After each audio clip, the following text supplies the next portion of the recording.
तो प्रहार सैनिक के लिए तत्पर रहो।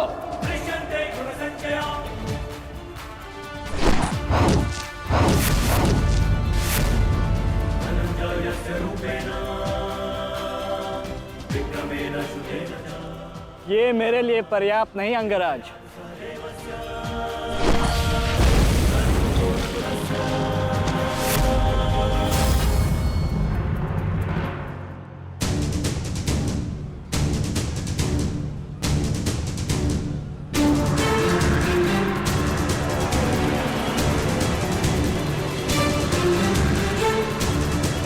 ना मेरे पास बाणों की कमी है और ना प्रहारों की।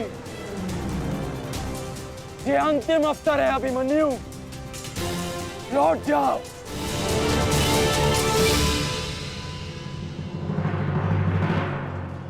तो मेरे तुनीर में भी उत्तर प्रस्तुत है अंगराज।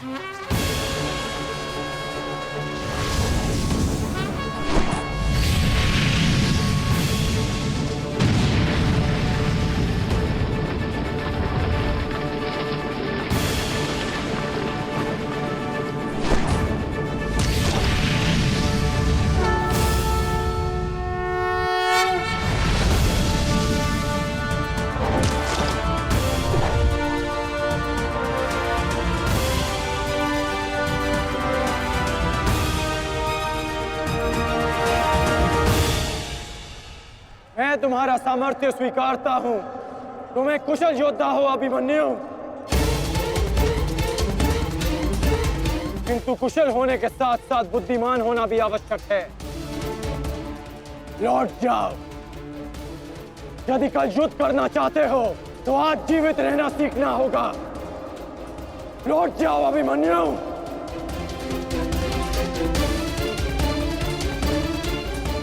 एक योद्धा के लिए आज या कल नहीं होता अंगराज। उसके लिए केवल वो ही पल होता है जिसमें वो मृत्यु के सामने खड़ा होता है। एक वीर योद्धा से सुना था मैं, हे मृत्यु, तैयार यदि तू आने को, प्रसन्न मुखा। द्वार खुला है, तेरा स्वागत, प्रसन्न मुखा।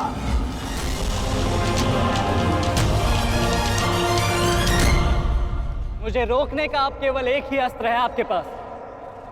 यह आपको मेरा वध करना होगा। तो लीजिए अंगराज, अपने पुत्र के मृत्यु का प्रतिशोध लीजिए।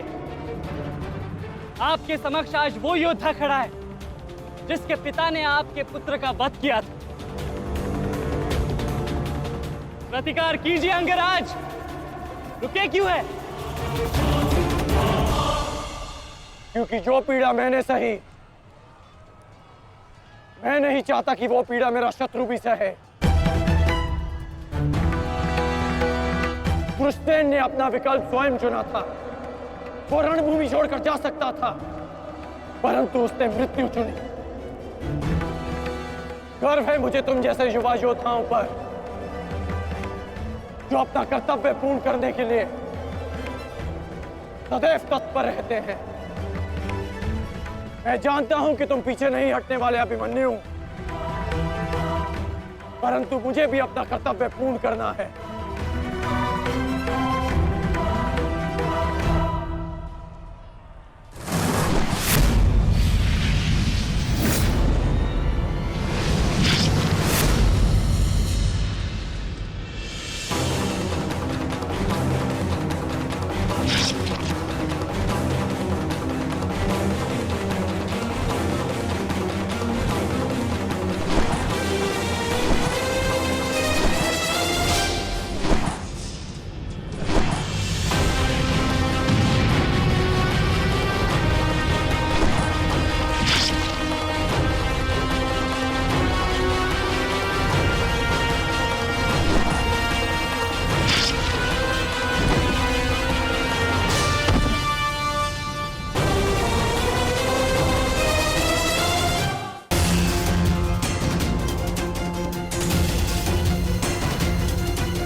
तुम्हें देखकर मुझे अपना बचपन स्मरण हो रहा है। अभी तुम्हारा जीवन आरंभ हुआ है वत्स। इसे इस प्रकार व्यर्थ मत करो।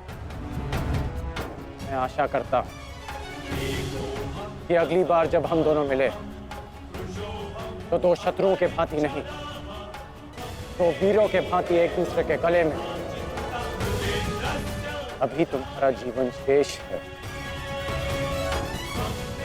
जाओ वत्स।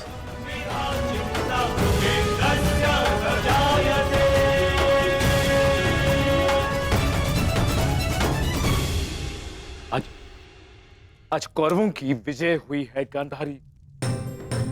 पांडवों की एक अक्षुणी सेना को ध्वंस कर दिया है हमने आज। भीम हमारे एक भी पुत्र को क्षति नहीं पहुंचा पाया, एक भी।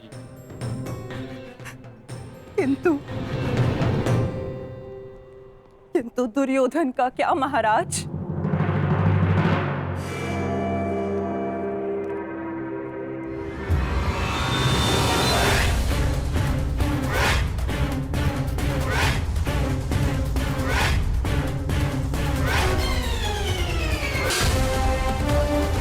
मित्र,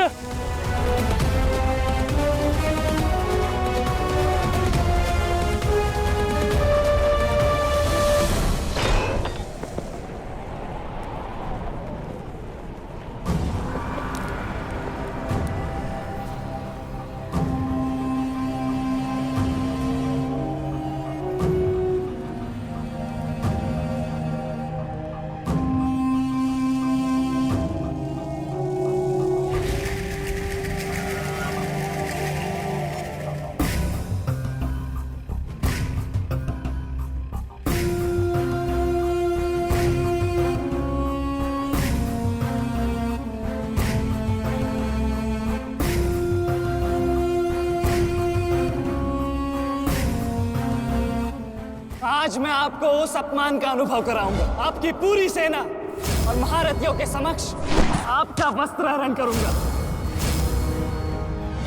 परंतु आज अपनी माता के अपमान का दंड मैं आपको अवश्य दूंगा।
रुकिए ज्येष्ठ, ऐसा मत कीजिए। ये क्या कर रहे हैं आप? दुर्योधन, दुर्योधन, ये सब कुछ क्या है? आज के इस युद्ध में हमें विजय मिली है, फिर ये सब कुछ क्यों कर रहे हो तुम? ऐसी विजय जो अपमान की थाली में सजा कर मिले, ऐसी विजय से श्रेयस्कर है कि मृत्यु को पालूं। मेरे जीवन में कभी मेरा इतना अपमान नहीं हुआ है। अब इस जीवन का और कोई मूल्य नहीं। मैंने ये युद्ध संपत्ति के लिए नहीं, अपने अपने सम्मान के लिए बुलाई थी। अब जब सम्मान ही नहीं रहा तो इस विजय का मैं क्या करूंगा? मेरी सेना के सामने विश्व के महानतम योद्धाओं के रहते वो 16 वर्ष का बालक मेरे वस्त्र हरण कर गया और चेतावनी देकर गया है कि युद्ध में जब भी मिलेगा पुनः यही दोहराएगा। अब ये वस्त्र हरित दुर्योधन सम्राट बन भी गया, कैसे अपनी सेना से अपनी प्रजा से आंख मिला पाऊंगा मैं? इस लज्जा के साथ मैं अब जीवित नहीं रह सकता। नहीं दुर्योधन, देखो अपने क्रोध पर काबू पाओ। देखो विजय हमारे निकट है दुर्योधन, मानो मेरी बात। छोड़िए मुझे मामाश्री, छोड़िए मुझे, अन्यथा इस अग्नि में मैं अपने आप से पहले आपकी आहुति दे दूंगा। छोड़िए मुझे। नहीं, छोड़िए, छोड़िए मुझे।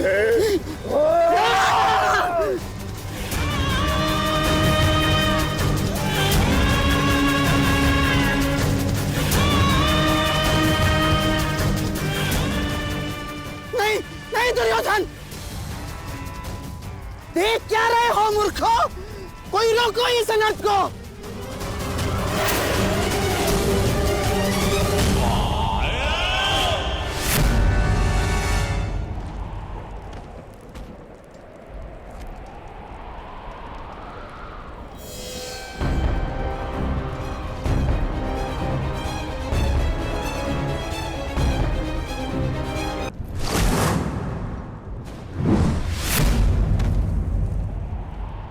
ठहर जाओ मित्र। नहीं, अब नहीं।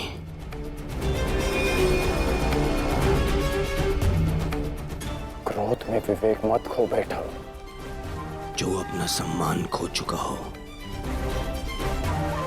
उसके पास खोने को और क्या शेष है?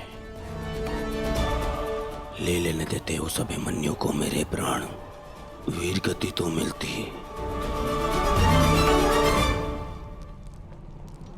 सारी सेना के सामने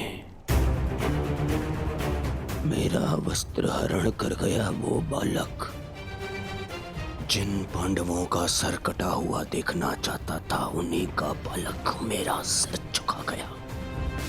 संसार के सारे योद्धा देखते रह गए और वो बालक मुझे अपने बाणों के चक्र में फंसा गया।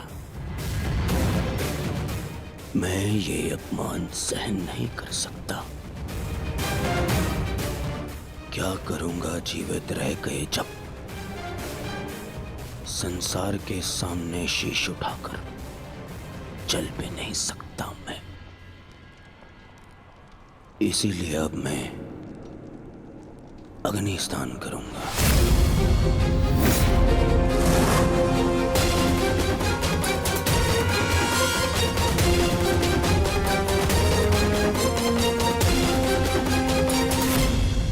जो अग्नि यहाँ जल रही है उससे कहीं अधिक अग्नि तुम्हारे पिता के हृदय में जल रही है। क्या तुम अपने 5 भाइयों का बलिदान व्यर्थ जाने दोगे?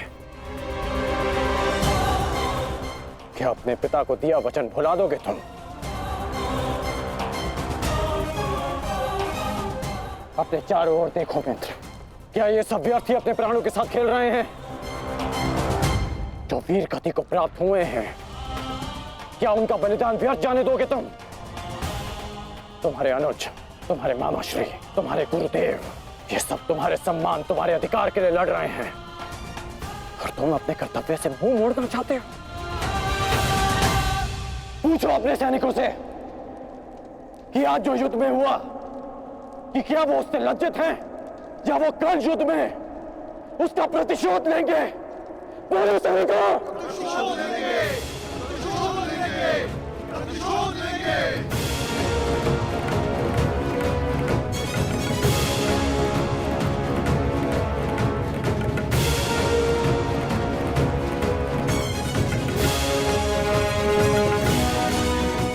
इन सैनिकों का सम्मान मेरे मन में लगी अग्नि को बुझा नहीं सकता मित्र। मैं तुम्हारे लिए सदैव प्रस्तुत हूं मित्र। आदेश दो मुझे, आदेश दो कि क्या चाहिए तुम्हें।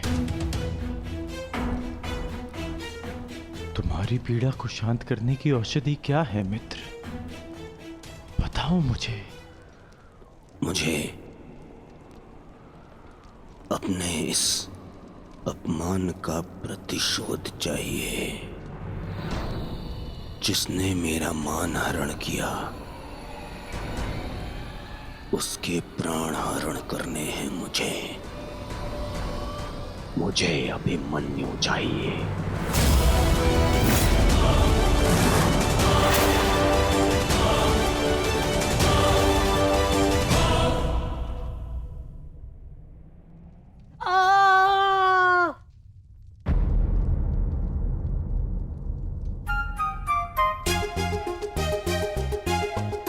बहुत पीड़ा हो रही है ना इन्हें। पीड़ा? अभी तक मैंने इसके घाव को छुआ भी नहीं है। अभिमन्यु तुम्हें सताने के लिए उपक्रम कर रहा है उत्तरा। बहुत बुरे हैं आप। और तुम बहुत डरपोक। एक योद्धा की पत्नी के मन में इतना भय शोभा नहीं देता उत्तरा। ये घाव हमारे लिए आभूषण होता है।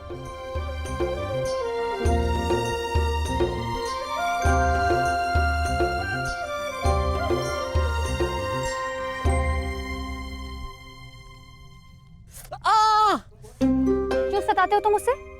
अब क्या करूं माता, वो तो आजकल हर बात पर क्रोधित हो जाती है। और अब आप भी मुझे डांट रही हो। तुम्हें अधिक चोट तो नहीं आई ना पुत्र?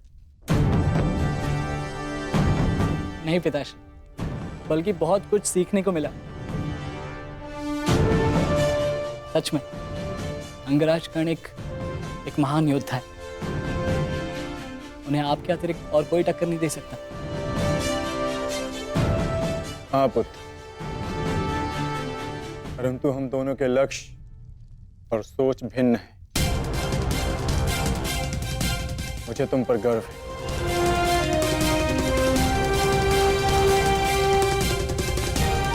गर्व तो होना ही चाहिए। आज अभिमन्यु ने दुर्योधन को उचित उत्तर दिया।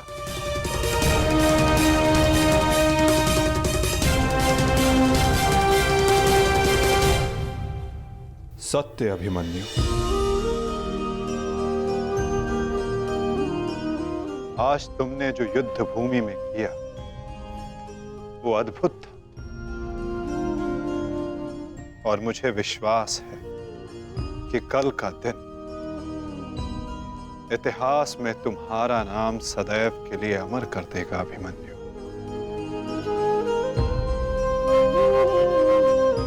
इतिहास से पूर्व मेरे पुत्र ने अपनी छवि मेरे मन में अमर कर दी है। 14 वर्षों के पश्चात आज पहली बार मन को एक शीतलता पहुंची कि मेरे पुत्र ने मेरे साथ हुए अपमान और अत्याचार का भान उस दुर्योधन को करवाया। मेरी आत्मा को जैसे एक वस्त्र का संबल मिल गया। इसके लिए मैं सदैव के लिए अभिमन्यु की ऋणी रहूं। जीवन तो पल पल में है सखी। जिस पल को जी लो वही जीवन होता है। आज तुम प्रसन्न हो, जी लो सखी। आज का दिन जी लो। कल का दिन तो अभिमन्यु के जीवन का अंतिम दिन होना चाहिए। और स्मरण रहे, सरल मृत्यु नहीं देनी है उसे। मृत्यु आने की पीड़ा का आभास कराना है। और जब तक वो भूमि पर रेंगता हुआ दया की भीख ना मांगे, मृत्यु नहीं आनी चाहिए उसे।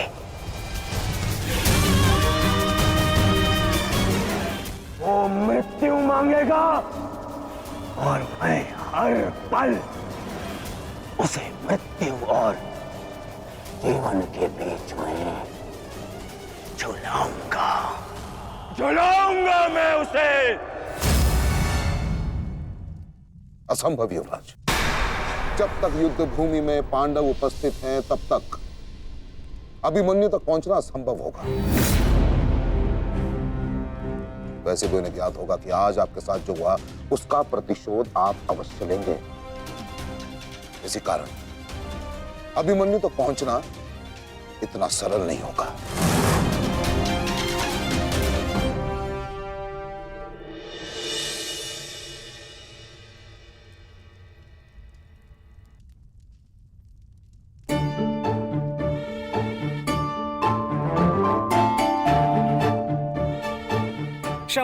क्षमा कर दो, भूल होगी बस। अच्छा, क्षमा भी कर दो। जिसने युवराज दुर्योधन का मस्तक झुका दिया वो आज तुम्हारे समक्ष सर झुकाए मना रहा है तुम्हें। देखो, किसी ने मुझे इस प्रकार सर झुकाए देख लिया ना तो मेरा बहुत उपहास उड़ाया जाएगा। पहले वचन दीजिए कि भविष्य में आप इस तरह मेरा उपहास नहीं बनाएंगे। आपको अनुमान भी है मैं कितनी भयभीत हो गई थी। अब इसमें भयभीत क्या होना उत्तरा? आप नहीं समझेंगे, मुझे आपसे बात ही नहीं करनी। तो ठीक है, मत बात करना, परंतु कल यदि लौटा नहीं ना तो पछताना नहीं कि दोबारा ऐसे मत बोलना आर्य। भाई खो चुकी हूँ, पति नहीं खो सकती। क्षत्रिय हूँ, अपने अधिकार लेना जानती हूँ। आपको लौटना होगा क्योंकि इस बार केवल मैं नहीं, आपकी होने वाली संतान भी आपकी प्रतीक्षा करेगी।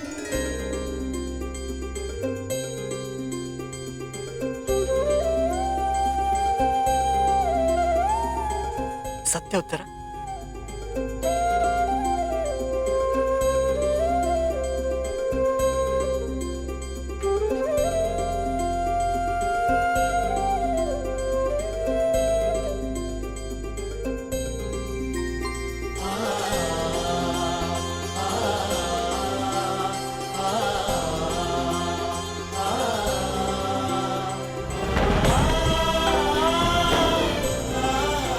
मैं तुम्हें वचन देता हूं उत्तरा, तुम और हमारी संतान सदा मुझ पर गर्वित रहेंगे। जानती हूँ आपकी संतान बहुत भाग्यशाली है। उसे अपने पिता की शौर्य गाथा सुनने को मिलेगी। गाथाएं विजय के साथ होती है उत्तरा, और विजय अभी शेष है। युद्ध शेष रहे या न रहे, उस अभिमन्यु के प्राण शेष नहीं रहने चाहिए आचार्य। आप सेनापति तीरगत के वीर नरेश शर्मा, मध्य नरेश शैल्य, अश्वत्थाम अंगराज, इतने वीरों के होते हुए भी क्या एक बालक को बंदी बनाया नहीं जा सकता? तुम्हारे प्रतिशोध के लिए केवल कुशल योद्धाओं की नहीं बल्कि एक उत्तम योजना की आवश्यकता है मेरे होने वाले सम्राट। हमारी सफलता एक उत्तम योजना में छिपी है।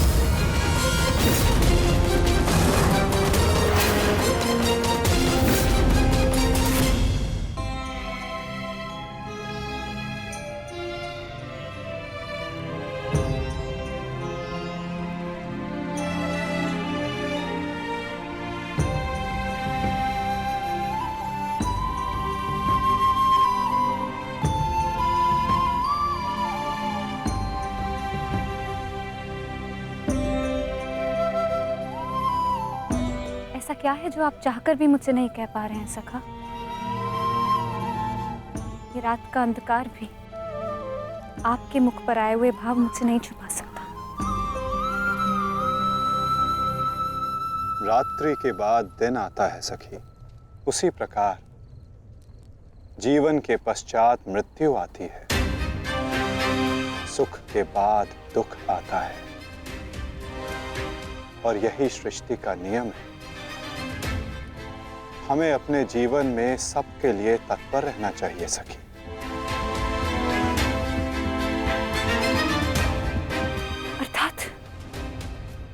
अर्थात जो मेरा भय है, क्या वो सच होने वाला है माधव? क्या कल पांडवों के साथ कुछ अनिष्ट होने वाला है?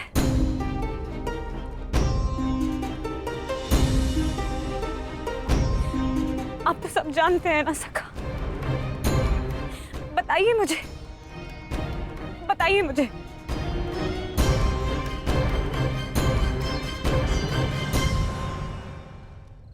कभी कभी भविष्य का ज्ञान होना भी दुख का कारण बन सकता है सखी।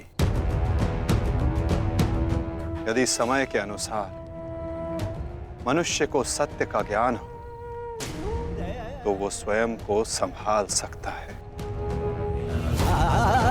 और आज तुम्हारी प्रसन्नता का दिन है सखी। आज तुम्हारे पुत्र ने तुम्हारे अपमान का प्रतिकार किया है। जाओ सखी, जाकर सो जाओ। चूंकि जीवन की हर रात्रि सदैव सोने के लिए नहीं होती।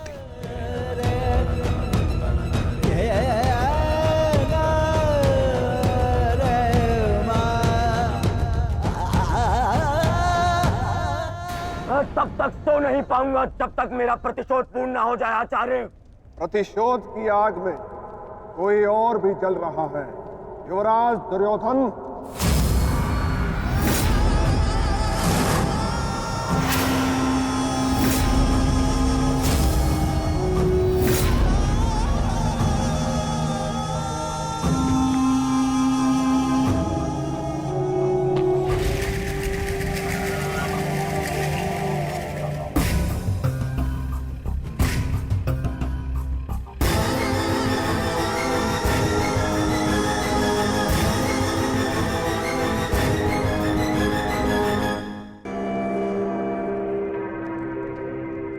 माता श्री सिंधु नरेश जयद्रथ। भूल को क्षमा किया जा सकता है, अपराध को नहीं। इस अपमान के पश्चात जीत बचा तो ऐसा भयंकर प्रतिशोध होगा कि तुम पांचों की आत्मा कांप उठेगी। प्रतिशोध लूंगा। कल तुम्हारे साथ साथ मेरा प्रतिशोध भी पूर्ण होगा और मैं सम्मान सहित तुम्हारी बहन दुशला को अपना मुख दिखा सकूंगा।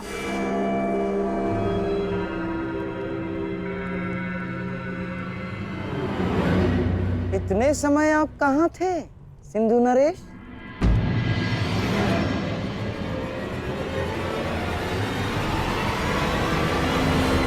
अपने अपमान के प्रतिशोध का प्रबंध कर रहा था।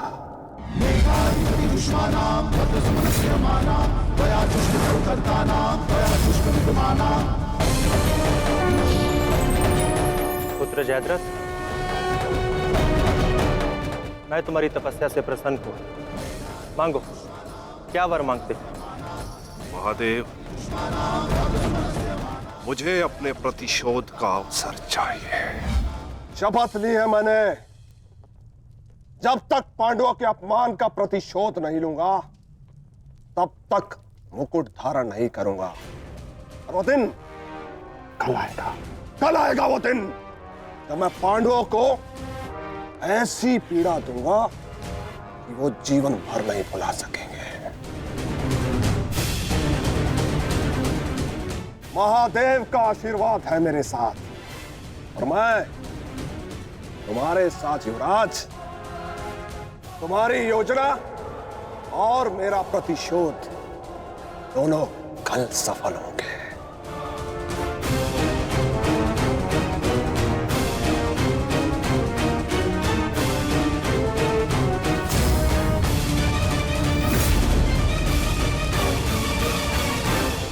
हर हर महादेव, हर हर महादेव।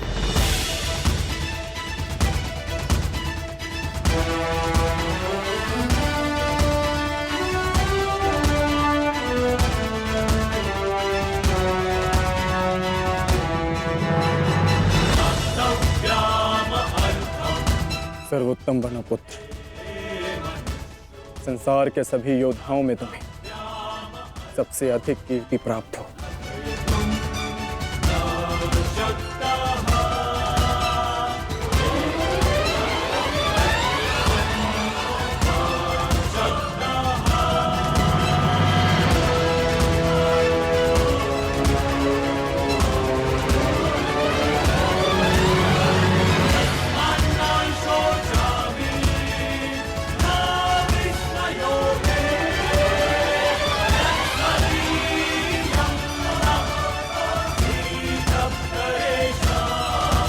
आशीर्वाद दीजिए मामा श्री कि मैं विजय श्री प्राप्त कर लूं।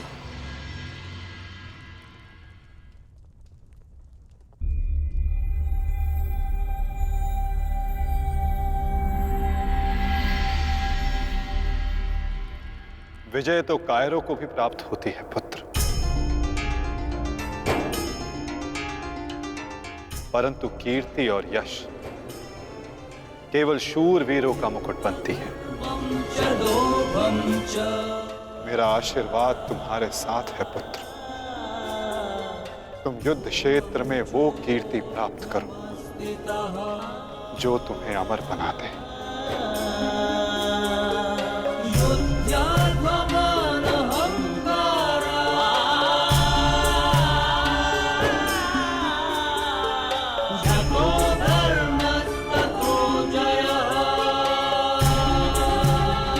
मामा श्री कि मैं विजय श्री प्राप्त कर लौटूं। मेरा आशीर्वाद तुम्हारे साथ है पुत्र। तुम युद्ध क्षेत्र में वो कीर्ति प्राप्त करो जो तुम्हें अमर बना दे।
क्या हुआ अंगराज?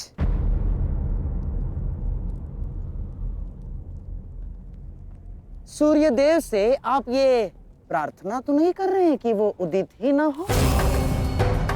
अर्जुन को दिया वचन आपको पूर्ण करना होगा अंगराज। सूर्यास्त का बहाना बनाकर कहीं आज भी शत्रु को जीवित छोड़ देने का मन तो नहीं बना लिया आपने?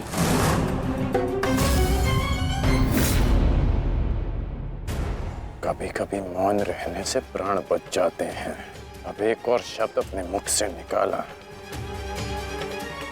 तो युद्ध आरंभ होने से पूर्व ही शत्रु से पहले मैं अपने पक्ष के किसी योद्धा का वध कर दूंगा। अंगराज, अंगराज आप क्रोधित क्यों हो रहे हैं? मेरे कहने का तात्पर्य केवल ये है कि आपके पुत्र वृषसेन की मृत्यु तो स्मरण है ना आपको? वृषसेन के हत्यारे अर्जुन का पुत्र ही आज आपका लक्ष्य होना चाहिए। बस मैं यही कहना चाह रहा था। कर्ण को स्मरण है मामा श्री।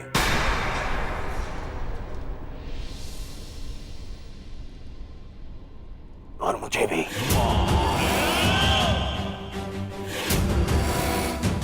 आज हम वृषसेन की मृत्यु और मेरे अपमान का प्रतिकार दोनों लेंगे। मैं केवल इतना जानना चाहता हूं कि इस प्रतिकार से पूर्व उस कौटे अर्जुन को मार्ग से हटाने का क्या प्रबंध करना चाहिए? उसका प्रबंध मैं कर चुका हूं मेरे होने वाले सम्राट।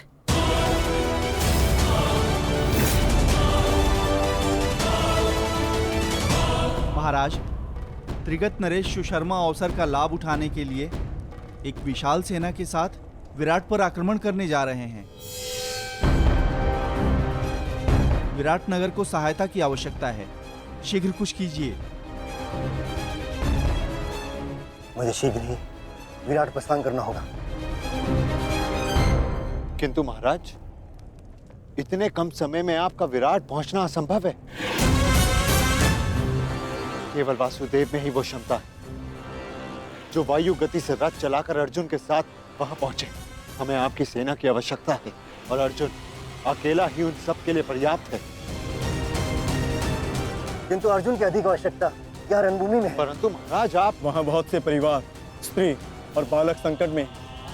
एक समय था जब विराट राज ने हमें अज्ञातवास में शरण दी थी। आज वो समय आ गया है कि हम उसका ऋण चुका सकें।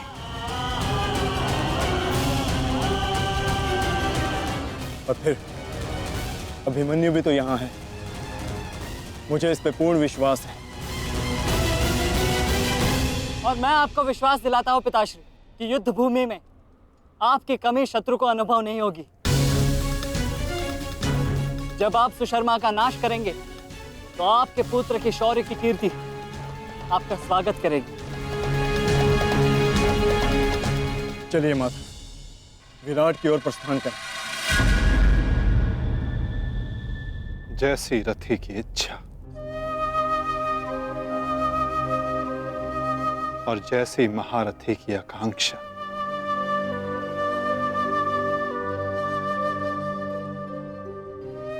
आओ पार्थ।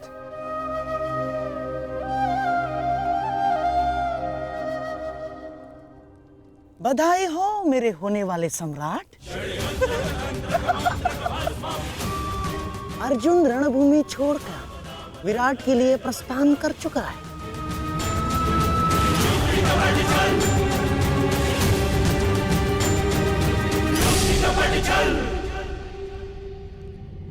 आचार्य द्रोण, समय आ चुका है।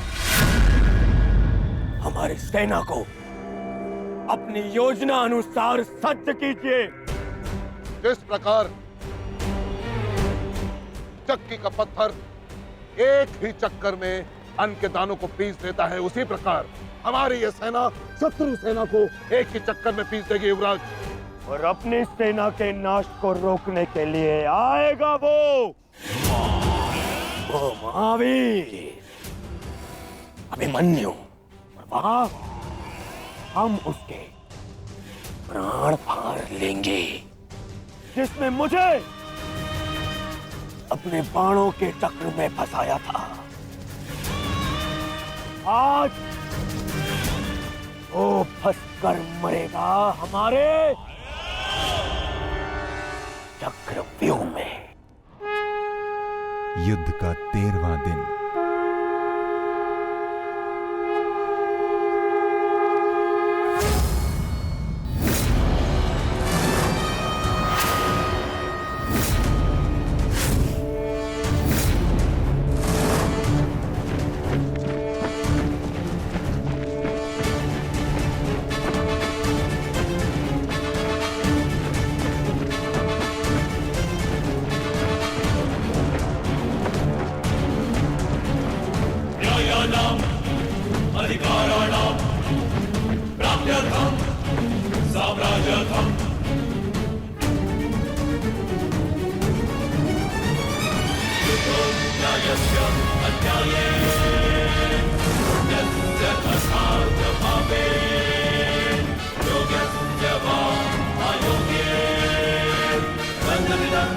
चक्रव्यूह।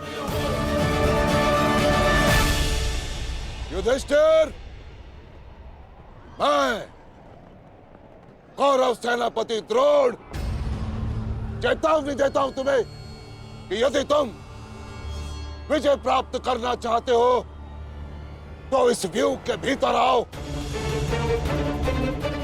और यदि तुम इस व्यू को तोड़ने में सक्षम रहे तो हम अपनी पराजय स्वीकार कर लेंगे, और यदि नहीं तो तुम अपनी हार स्वीकार कर लेना। सुना तुमने?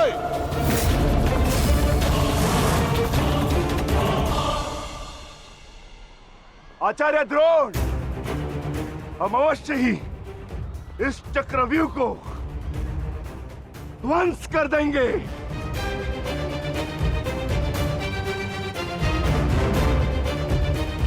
यह संभव है। चक्रव्यूह युद्ध का सबसे कठिन और सबसे विनाशकारी व्यूह है। इसका हल केवल अर्जुन के पास है। यह आचार्य द्रोण की योजना थी, इसीलिए अर्जुन को युद्ध भूमि से दूर किया गया।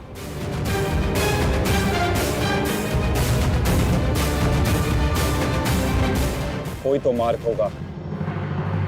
मार्ग है।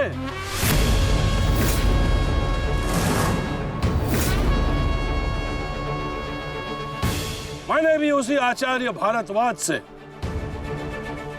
चक्रव्यूह भेदन सीखा है। जिस आचार्य भारद्वाज से उस द्रोण ने चक्रव्यूह की रचना सीखी।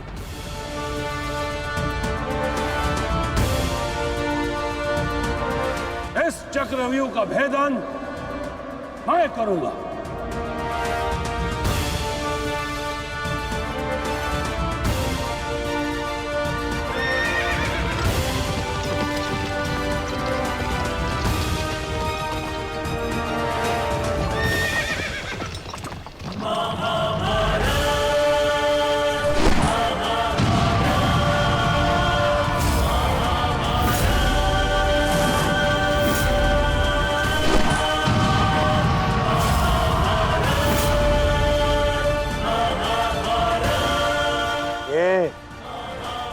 क्या है आचार्य? पांचाल नरेश द्रुपद तो इस व्यू को तिनके की तरह तोड़ते हुए आगे बढ़ रहे हैं। भूल गया मेघराज कि मैंने और इसी द्रुपद ने मेरे पिताश्री के आश्रम में इस चक्रव्यूह का अभ्यास किया था। तो अपने मित्र को रोकने के लिए कोई अस्त्र, कोई शस्त्र है आपके पास? अब तो केवल एक ही अस्त्र है और एक ही शस्त्र दुर्योधन। जयद्रथ!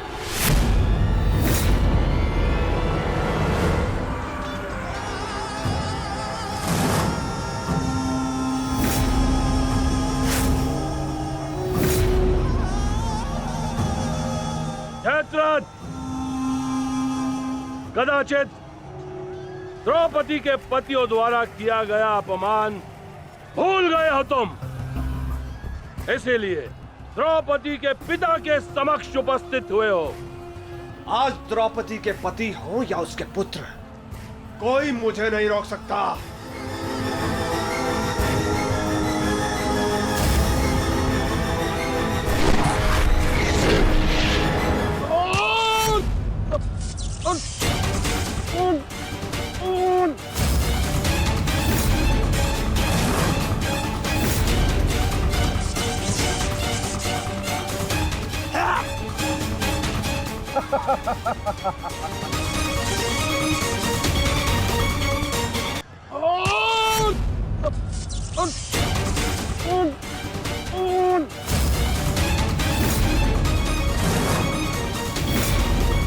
आगे बढ़ो पांडवों, अन्यथा अपनी सेना का विनाश देखो।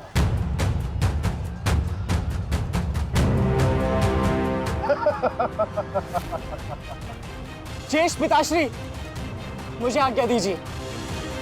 मुझे चक्रव्यूह के भीतर प्रवेश करने का मार्ग ज्ञात। मैंने पिताश्री से सुना था कि ये मैं कर सकता हूं।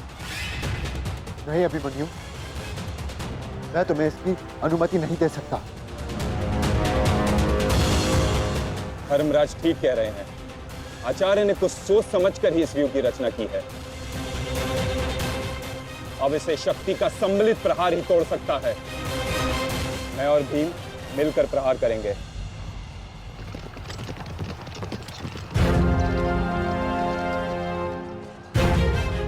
देखिए ने मामा श्री,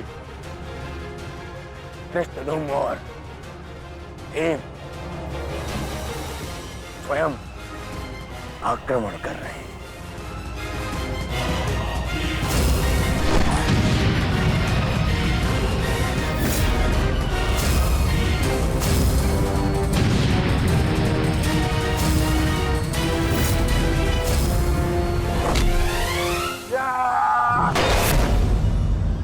आज इनके हर एक प्रहार का उत्तर है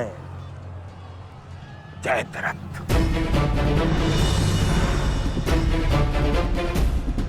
चक्रव्यूह में प्रवेश करने से पूर्व मुझसे नहीं मिलोगे मित्र? स्मरण है ना 5 चोटियां? आज उसी के प्रतिकार का दिन है।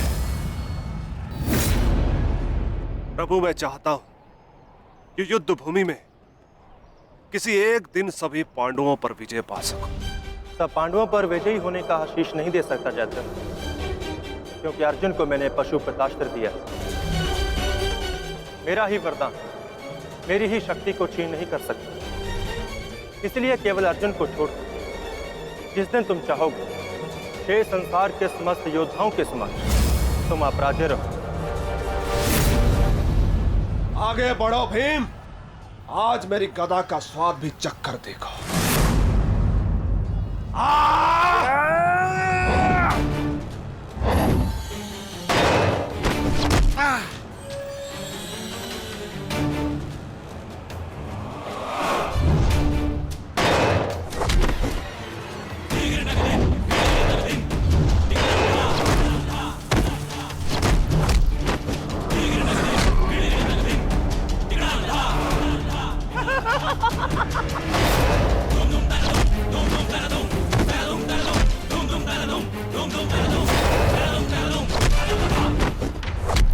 मारो उससे।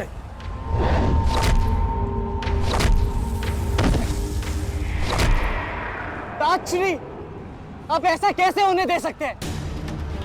ताजश्री भीम और मामा धृष्टद्युम्न में शक्ति है, परंतु चक्रव्यूह को शक्ति से नहीं, युक्ति से तोड़ा जा सकता है। मुझे आज्ञा दीजिए। नहीं पुत्र, भविष्य के लिए वर्तमान को दांव पर लगाया जा सकता है, परंतु वर्तमान के भविष्य को खोया नहीं जा सकता।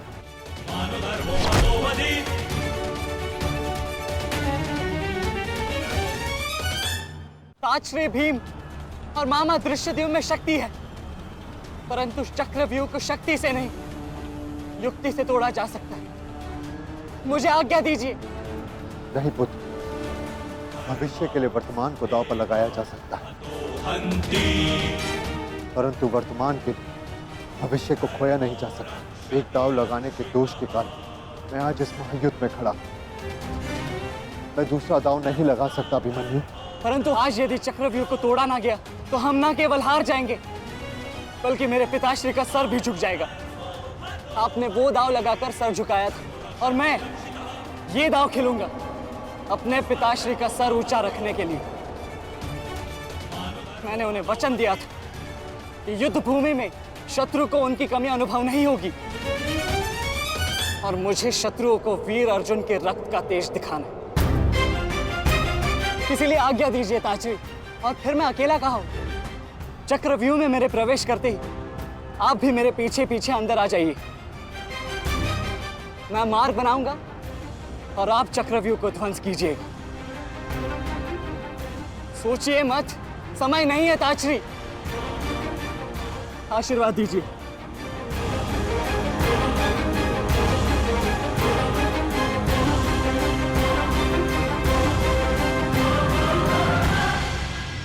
ठीक है पुत्र, किंतु सतर्क रहना। हम तुम्हारे पीछे ही रहेंगे। आगे बढ़ो।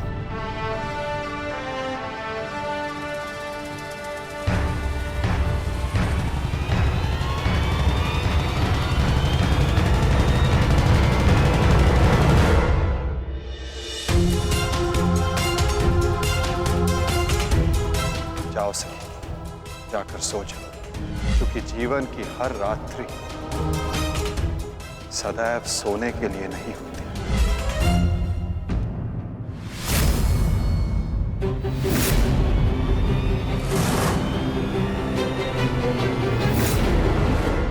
मेरी सुरक्षा के लिए माता यज्ञसेनी का आशीर्वाद है मेरे साथ, और जब तक ये मेरे साथ है मुझे कुछ नहीं हो सकता।